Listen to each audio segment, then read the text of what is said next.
In a forgotten corner of the town of Easton, there was an old, decaying mansion that everyone avoided.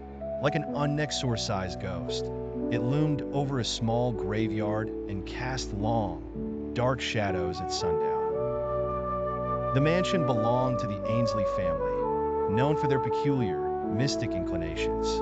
No one had lived there for over 50 years since the last surviving Ainsley, a man named Robert, was found hanging by a noose in the living room, his face frozen in a ghastly smile. The legend of the hangman's game emerged after his death. It was said that anyone brave enough to enter the mansion alone at midnight and ask, "Hangman, shall we play?" would face a trial of mortal terror, but no one who had ever played the game had returned to tell the tale. Curiosity got the better of 17-year-old Emily, a daring student with an insatiable yearning for the supernatural. Determined to unveil the truth behind the legend, she made her way to the dilapidated mansion one stormy Halloween night.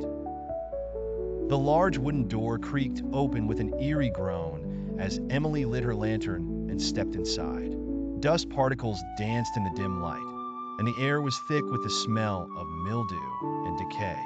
With every creak of the floorboards beneath her feet, Emily's heart pounded like a drum.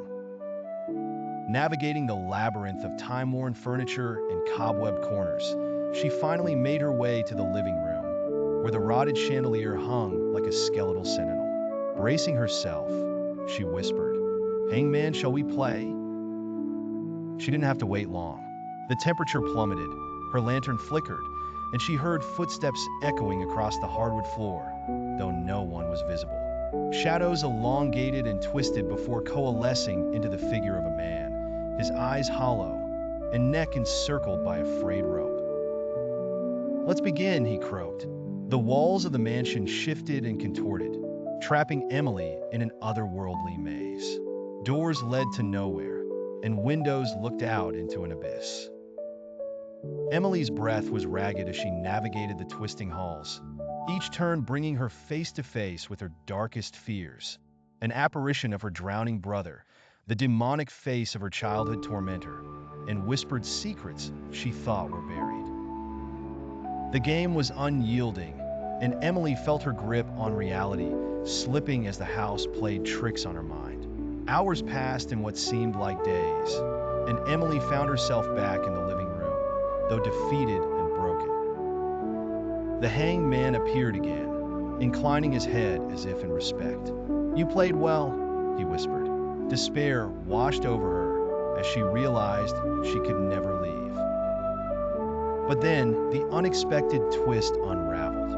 The hanged man stepped forward, placing a hand on her shoulder, and the years fell away from his rotting figure. Emily stared into eyes that now sparkled with life.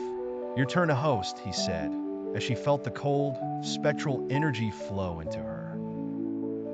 Robert, now alive again, turned to leave, while Emily's body began to ascend, the noose tightening around her neck, her face breaking into that same ghastly smile.